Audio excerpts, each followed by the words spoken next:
Hey guys, this is Pharaoh 2091 and welcome back to Let's Play Dangan Ronpa. Last time we left off, we began the investigation of Fujisaki's murder and basically Togami wanted us to accompany him for the investigation and pretty much he's been leading us everywhere. So, and now he brought us in here. But what the hell's in here that could help us with, the murder? You know what? Were we able to go in this door before? As I recall, this door leads to the archives, right? Go on in. So, the proof is in here? You'll see. So we've never been in here before. Wow. Holy. That's a lot of documents, and this place takes Dusty to a whole new level.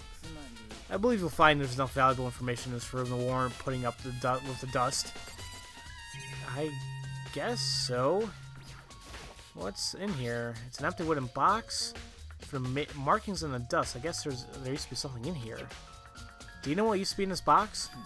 There was an extension cord in there. I brought it to the library. An extension cord.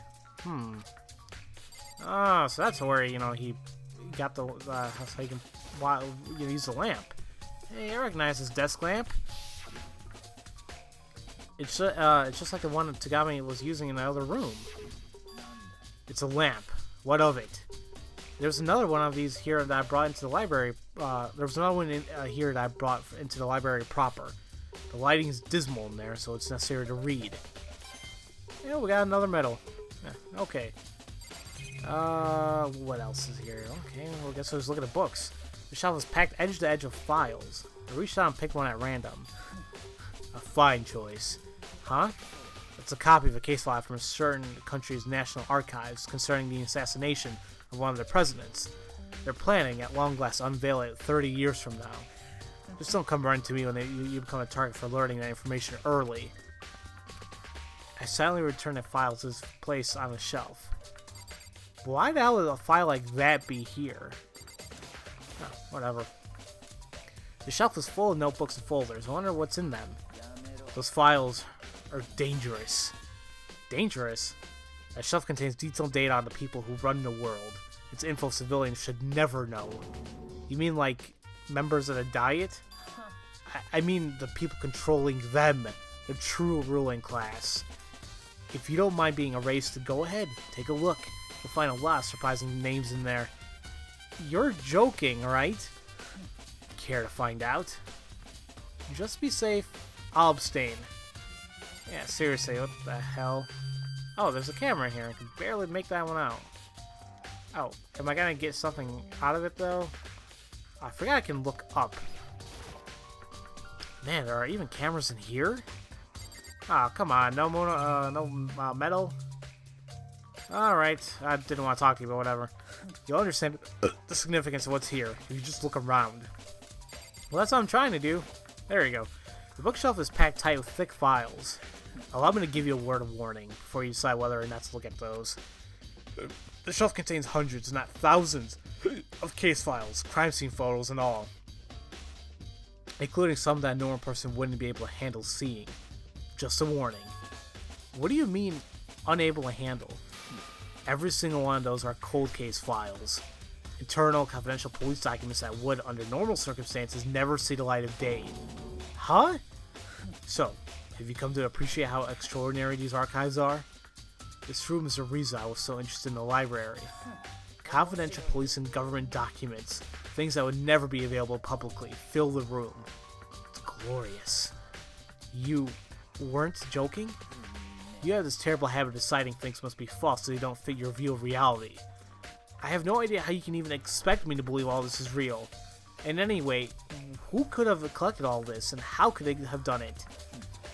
Either the Academy is just that influential, or the puppet masters just didn't want me getting bored. I can't do it. I can't keep up with him. This is just too outrageous. What? Do you still not believe me?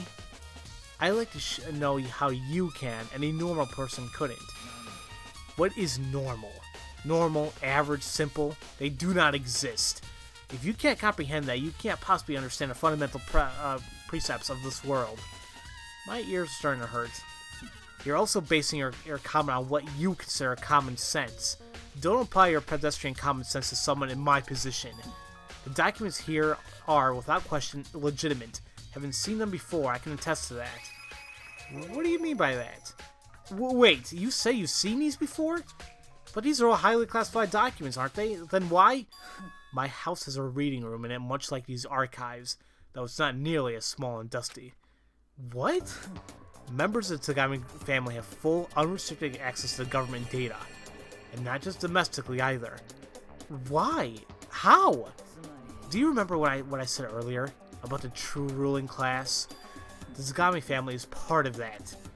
Noble blood flows through my veins, blood that will one day have me sitting at the top of the world. As one of the rulers, it is necessary for me too to have a vast wealth of knowledge about the world. So, whenever I had the time, I would read whatever documents of records that interested me. And that is why I can say with absolute certainty that the files here are unquestionably real. This is no longer a question of whether I believe or not. I'm starting to think that Togami is infinitely more terrifying than a puppet master. The things that interested me the most were police case files for unresolved crimes. Ever since I was young, one of my hobbies has been looking at unsolved case files. It was a great way to work my mind, and I solved more than a few cases while I was at it. Lately, there's been one case I've had a particular fascination with. The genocide of Shu serial killings. As he spoke, Togami pulled a single file from one of the shelves. This is that file. Every report filed on a genocide of Shu case is right here. Because there's much of it, I'll just give you a summary of the most important information. To start off, there are two unique characteristics of genocide of Shu murderers. First, genocide of Shu always writes bloodbath fever in the victim's blood somewhere at the crime scene. And second, genocide of Shu victims are all crucified. The phrase bloodbath fever in the victim's blood and crucifixion. That's just like what happened with Fujisaki. Hold on to your surprise. The interesting part is yet to come. The second characteristic, that he crucifies his victims, is only known to those at the very highest levels of law enforcement. The media hasn't even given that information. What? What I'm saying is, his bloody calling card is public knowledge and anyone could find out about it, but only the upper echelon of the police and the genocide of Shu himself would know about that crucifixions. Now, back to Fujisaki's body. She was, as recalled, propped up as she had been crucified. So the question becomes, how did the killer know that particular detail of genocide of Shu's MO? And that's where the problem lies. But there's an easy answer. The culprit was not a copycat, but genocide of Shu himself. This is my proof that someone here is actually genocide of Shu. Then, it's true? Someone here is a demented serial killer? This case has got rather interesting, hasn't it? Who would have expected we had an infamous homicidal maniac participating in this game? I suggest you look over this file yourself, Negi. I'm sure you'll find plenty of useful information in it. If you come begging and crying, I'll consider showing it to you. Well, could you? I want to learn more about it then. Yes, eternally, yep, we've seen this, blah, blah, blah. Okay, so let me talk to him. Why did I... Damn, I did it again. I want to take a look at the file. There you go, jeez. Hey, Togami, do you mind if I take a look at it? That, genocide of Shu file, case file? You're neither begging nor crying, but I suppose I can let you off easy. You can look at it as much as you want here, but you cannot take it out of this room. Oh boy, what am I about to see? With my nerves on high alert, I took the file from Togami and began flipping through it. My hand stopped when I came to a page containing a series of crime scene photos. Oh, God.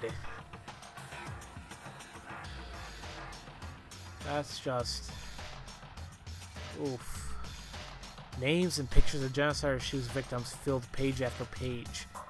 Ken Harada, 32, Tachiro Honda, 17, Gaku Shuji, 23, Issei Kano, 14, Takashi Yashida, 30. I'm butchering all these names, excuse me. Ataru Komatsu, Tafumi, Guno, Yuji, Andu, Osamu, Tujai, blah, blah, blah, so on and so on, etc., etc. At the very least, I have learned that every single one of these numerous victims are killed and crucified in exactly the same manner. In addition, he always leaves a message of bloodbath fever and the victim's blood at the scene. Take a look at the next page. I'm sure you'll find what's written there very interesting. The next page? It says suspect profile. Murders either occur late night on weekdays, or during the afternoon or evening on weekends. They most frequently occur in the early afternoon on weekends. Based on the above information, we believe the suspect is, with a high degree of probability, a student. Additionally, we have evidence showing the suspect remains at the scene for extended periods of time, and then flees from the scene in a panic, as have been no reported sightings of the suspect. It appears he exhibits a peculiar behavior irrespective of any external influences. Based on this apparently illogical existent behavior, we hypothesize the suspect has a severe case of dissociative identity disorder. In short, they're saying it's possible genocide to shoot as someone who has multiple personalities. Multiple personalities? Like the sort of thing you see on TV? And once again, things have started losing touch with reality. But everything else I've heard leading up to this has been far, far more unbelievable. The fact that this doesn't even seem quite so strange to me, I'm becoming desensitized to absurdity. Wow. Alright then, let's get going. Huh? Get going? Going where? Out of here. We don't have any more business here. Hey, hold on a second. Togami! And yet again, I found myself chasing Togami as he walked off without me. Okay, well, I'm done with you now. I have other business to attend to before a class trial. Huh? Already? Oy vey, you thought we'd be together forever? Spare me to imposing misunderstandings, would you? The rest of your investigation is on your shoulders. See you at the trial. And with that, he disappeared from my sight. He recruited me out of the blue, and then he fired me just as suddenly. Part of me feels like I just got dragged around by the collar. But there's no denying that, thanks to him, I gained a lot of valuable information. Genocider Shu, the villainous serial murderer responsible for Fujisaki's death, is apparently one of us. Somehow I gotta figure out who that is. And to do that, there are a few places I need to go. First is the scene of the crime, the women's changing room. I should also check out the men's changing room as well. Next, some of the others might have information I don't, so I should try talking to them too. Okay then, we are here on the, well yeah, we're right here, so, we already kind of did check out the women's changing room, but, I guess we can go in there again. Oh, it's Yamada. Dun dun dun dun dun dun! Yamada has acquired evidence pointing to the culprit! Oh ho ho! Yamada levels up! Yamada gains 42 intelligence. Evidence pointing to the culprit? What did you find? I can't say just yet. All I can say is, this evidence will, beyond a shadow of a doubt, vanquish the murderer. Does he really have something that conclusive? Ah, yes. In addition, Master Celestia Ludenberg is claiming to have witnessed something. She witnessed something? What did she see? She would not share. Perhaps this is a grade school case of teasing one's love interest? What say you? What did you say Celeste was? Where did you say she was? I seem to recall she may or may not have been in a dormitory storeroom. So which is it? Whatever. I guess we can talk to Celestia. Or Celeste, whatever. But is there anything else I can... well, I guess... Oh, yeah, well, they did move around a little bit. Hey, Kitty Giddy, how's your investigation coming along? I'm about done. But I should get going. I have other things I need to be doing. Other things? You mean aside from the investigation? Like what? Never mind that. You should just focus on solving this murder. But I'll tell you one thing before I go. Thoroughly examine Fujisaki's corpse. Also, Fujisaki's Electro ID has gone missing. You should probably find out where it went. That's all I have for you. Good luck. True to her word, Kitty walked off, leaving the changing room behind. Examine her body, huh? And her Electro ID had gone missing too? I was curious. Weird. Okay. You have anything new to say? Nope. Okay. I don't gotta check these things again, do I? At first glance, the blood on the poster is what catches your eye. But looking closer, this is a poster of a busty supermodel. it kind of feels out of place here in the women's changing room. You know, yeah, I kind of wanted to say something. It is kind of odd. But fleshing bloodstained the carpet, dared murder. Okay, we saw that. Bloodstained dumbbell. Could be the murder weapon. Let's see here. Kiguri said I should thoroughly examine the body. Of course, there's a limit on how much I can do, but I'll do what I can. Let's see. For starters, both of Fujisaki's hands are bound with what looks to be a rope or something. It looks like the rope's being used to prop her up, to make it look like a crucifixion. Hold on a second. There's a plug! That means this isn't a rope? But that's not everything. Fujisaki's cause of death was a bullet to her head. In other words, she was struck and killed. Taking the crucifixion and cause of death into account, when I first saw her body, it didn't really jump out at me, but having seen Genocide Shu's case file, something doesn't seem quite right. But what exactly? Anyway, the lead I've got is a rope used to hang Fujisaki's body, which means I need to go back there and do some additional investigation. And while I'm there, I'd like to take another look at Genocide Shu's case file. Okay, we can do that. Of us all, Shihiro Fujisaki is one of the most fragile, both in spirit and in body. Only a coward would target someone so frail. What have they done? What they have done is unforgivable. I will not let them get away with this. I guess so. There's nothing else going on. Both of Fujisaki hands are bound with something like rope. It's not really rope. Okay, so yeah, we saw this. So obviously the rope has a plug on it, so I think we all know what the hell it is. I can't see anything else here, so I'm gonna, before I head back where he said I should go, let's go in the men's change room real quick, because we did mention something that maybe we can take a closer look in here. And right off the bat, I see this. There's a mysterious stain on the carpet. What could have caused this? Okay. And look at that poster. Hey, this is a poster of the boy band Tornado. A really popular missed-out thing. So it kind of feels out of place here in the men's changing room. Wait. The poster in the other room, yeah, something's not right. A poster of a famous boy band in the men's changing room. And a poster of a busty supermodel in the women's changing room. Could someone have switched the posters? If so, then who? And for what reason? I should see if someone who spent a lot of time in one of the changing rooms knows something. Yeah, that's odd. That's very odd, really. Okay.